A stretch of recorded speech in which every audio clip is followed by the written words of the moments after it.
Hi everyone, welcome to time travel with social science channel. आज के इस video में हम क्लास 10th हिंदी व्याकरण का अलंकार टॉपिक करने वाले हैं। अलंकार का यह टॉपिक आपके एग्ज़ाम में 4 मार्क्स का वेटेज रखता है और आपको एग्ज़ाम में 5 क्वेश्चंस दिए जाते हैं, जिनमें से आपको कोई 4 क्वेश्चंस करने होते हैं। आपको वाक्य दिए होते हैं अलंकार के और उसमें से आपको पहचाना होता है कि कौन सा आपका यह अलंकार हैगा। इस तरीके के क्वेश्चन होते हैं एक तो आपके एग्ज़ाम में। दूसरा, आपसे ज़्यादातर एक आपका अलंकार होता है अतिशयोक्ति, उसका आपको उदाहरण पूछता है कि आप अतिशयोक्ति अलंकार का एक उदाहरण दीजिए। तो इस तरीके के 2 टाइप के क्वेश्चन बनते हैं। एक तो आपको वाक्य दिया होगा, उसमें आपको अलंकार पहचानना होगा, और दूसरा आपसे अलंकार का उदाहरण पूछा जा सकता है। तो चलिए हम अपना अलंकार का टॉपिक शुरू करते हैं। अलंकार जिसका शाब्दिक अर्थ होता है शोभा बढ़ाना, ठीक है, आभूषण या फिर सुंदरता, चमत्कार, यानी कि जिस प्रकार कोई भी व्यक्ति अपने आप को सजने संवरने के लिए जिन जिन चीज़ों का प्रयोग करता है, ठीक उसी प्रकार एक कवि भी अपनी कविता को सुंदर बनाने के लिए अलग अलग शब्दों का प्रयोग करता है। तो उन शब्दों के द्वारा जो उसकी कविता में चमत्कार उत्पन्न होता है, विशेषता आती है, उसे हम अलंकार कहते हैं। तो किसी भी कविता में शब्द के द्वारा भी चमत्कार उत्पन्न हो सकता है और अर्थ के द्वारा भी। कई बार शब्द के अर्थ जो है अलग चमत्कार उत्पन्न करते हैं, तो उससे भी जो है विशेषता आती है कवि की कविता में। अब हम जो है अलंकार के भेदों के बारे में जानते हैं कि अलंकार के मुख्य रूप से कितने भेद होते हैं। तो अलंकार के मुख्य रूप से 3 भेद होते हैं। पहला हमारा शब्द अलंकार होता है, दूसरा हमारा अर्थ अलंकार होता है, तीसरा हमारा उभय अलंकार होता है।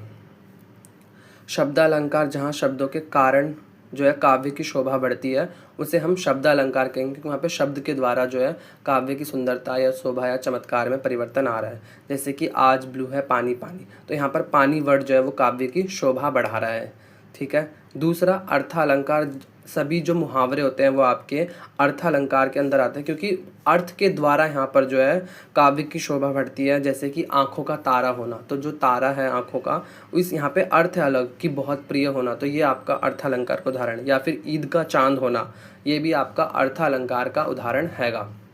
अब आपके शब्द अलंकार के कितने भेद होते हैं, तो मुख्य रूप से 4 से 5 भेद होते हैं। तो पहला आपका अनुप्रास अलंकार है, यमक अलंकार दूसरा, तीसरा श्लेष अलंकार, चौथा विप्सा अलंकार, और 5वां वक्रोक्ति अलंकार आपका शब्द अलंकार का भेद है।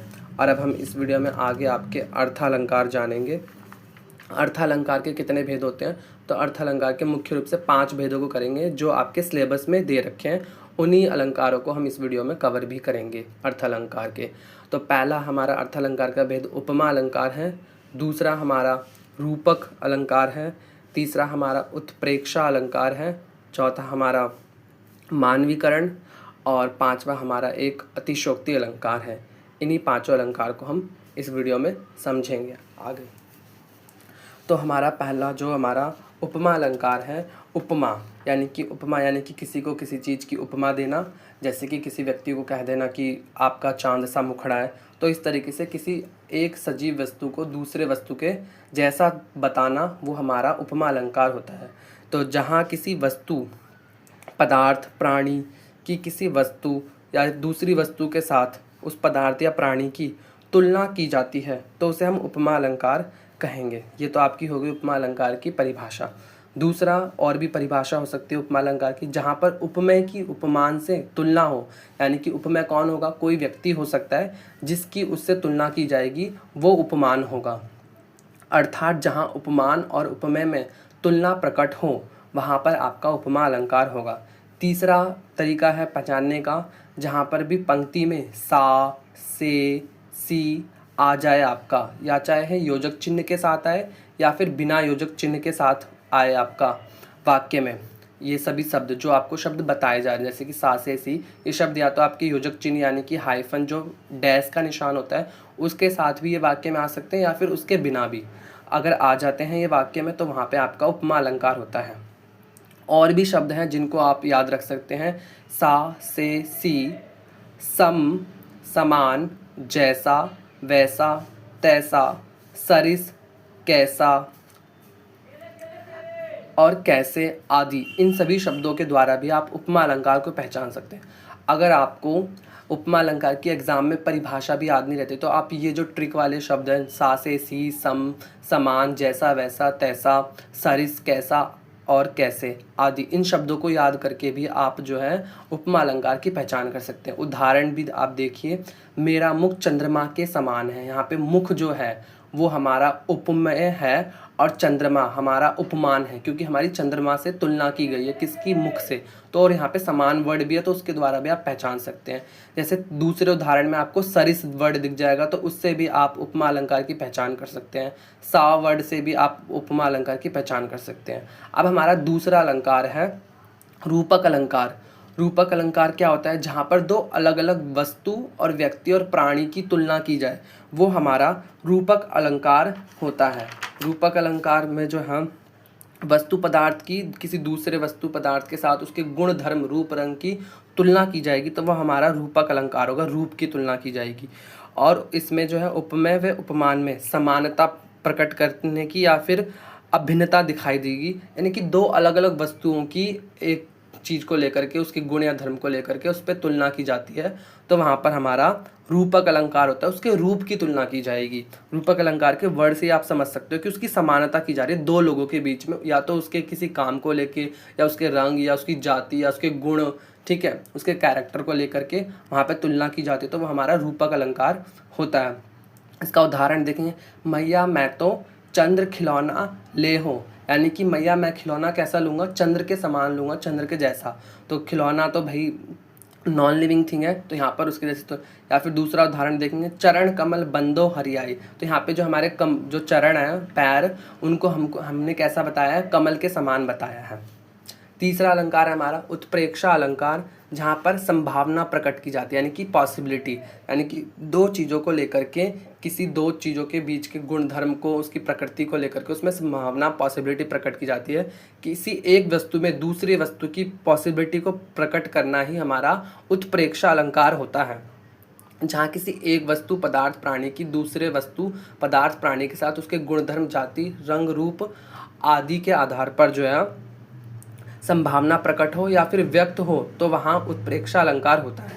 यहाँ पे भी हम कुछ ट्रिक वाले शब्द देख सकते हैं, जिनके द्वारा आप इजीली उत्प्रेक्षा अलंकार को पहचान सकते हो। वो हमारे कौन से ट्रिक वाले शब्द हैं, चलिए उनको जानते हैं। मनु, जनु, मनो, जनो, मानो, जानो, मनहूँ, जनहूँ, किंतु, परंतु, लेकिन, की, क्योंकि, चूंकि, ज्यों त्यों आदि, ये सभी शब्द जो हमारे उत्प्रेक्षा अलंकार को पहचानने में मदद करते हैं। इनके द्वारा भी आप इजीली जो है उत्प्रेक्षा अलंकार को आसानी से एग्जाम में पहचान सकते हो। बेशक आपको चाहे परिभाषा याद रहे चाहे ना रहे, ये शब्द अगर आप एक बार दो बार पढ़ लोगे तो आप इजीली जो है अलंकार को पहचान सकते हो, चाहे जितना भी डिफिकल्ट अलंकार आ जाए आपके एग्जाम में। उदाहरण के लिए, सोहत ओढ़े पीत पट, श्याम सलौने गात, मनहूँ नील मणि, पर्वत पर आता परियो प्रभात। अब ये देखिए यहाँ पर जो है वाक्य में ही आपको दिख जाएगा कि सोहत ओढ़े पीत पट, यानी कि जो पत्ते हैं उन्होंने कुछ ओढ़ रखा है, और यहाँ पर आपको मनहू शब्द भी दिख गया है, तो इससे भी आपने जो है उत्प्रेक्षा अलंकार की पहचान कर ली। चौथा हमारा मानवीकरण अलंकार है। यहाँ पर आपको नॉन लिविंग थिंग के अंदर किसी लिविंग थिंग की अनुभूति होगी, या फिर आपका यहाँ पर जो है किसी एक चीज़ का, निर्जीव वस्तु का सजीव वस्तु के साथ आपका संबंध बताया जाएगा, या फिर प्रकृति के साथ भी संबंध बताया जाता है मानवीकरण अलंकार में। जैसे कि उदाहरण के लिए आप देख सकते हो, सुनो ए संगे मरमर की दीवारें, आगे नहीं है कुछ भी तुम्हारे। तो ये संगे मरमर की दीवारें तो निर्जीव वस्तु है, और इसके आगे कुछ भी नहीं है तुम्हारे, तो यहाँ पर सजीवता का वर्णन किया गया। दूसरा भी देख सकते हो उदाहरण, मगर उनकी लाई चिट्ठियाँ, प्रकृति पेड़ पौधे और पानी पहाड़ बचाते हैं। तो भला कोई चिट्ठियों को पेड़ पौधे पहाड़ बचाएंगे? तो यहाँ पर भी जो है एक प्रकृति का जो है नॉन लिविंग थिंग के साथ जो है संबंध बताएगा, तो वहाँ पे मानवीकरण अलंकार होता है। पांचवा हमारा अंतिम अलंकार है अर्थ अलंकार के भेद के अंतर अतिशयोक्ति अलंकार, किसी बात को बढ़ा चढ़ा करके कहना। जैसे कि आपने सब बचपन में डोरेमोन कार्टून देखा होगा, और उसमें जो सुनियो होता है वो अपनी हर बात को जो है बढ़ा चढ़ा कर कहता है, डींगे मारने में बहुत आगे होता है। तो अतिशयोक्ति अलंकार बहुत ईजी होता है किसी बात को इतना बढ़ा चढ़ा करके कहना जो हो ही नहीं सकती है पॉसिबिलिटी। उदाहरण के लिए देखिए, आगे नदियाँ पड़ी अपार, घोड़ा कैसे जाए पार, राणा ने सोचा, मतलब पलक झपकते ही राणा ने सोचा और घोड़ा जो है उस पार चला गया। भला ऐसा होता है कि आपके सोचते ही जो है घोड़ा उस पार चला जाए, काम हो जाए। तो ये हो गया आपका अतिशयोक्ति अलंकार का उदाहरण। दूसरा उदाहरण देखिए अतिशयोक्ति अलंकार का, हनुमान की पूंछ में लगना पाई आग, लंका सारी जल गई, गयो निशाचर भाग। तो बिना पूंछ में आग लगे ही जो है लंका भी सारी जल गई और सारे निशाचर भी भाग गए। तो ये हमारे सारे अलंकार हो गए, अर्थ अलंकार के भेद हमारे सारे कंप्लीट होते हैं। नेक्स्ट वीडियो में मिलते हैं हम, और उस वीडियो में हम अपने अलंकारों की जो है क्वेश्चंस की प्रैक्टिस करेंगे जो हमारे बोर्ड एग्जाम्स में आए हैं।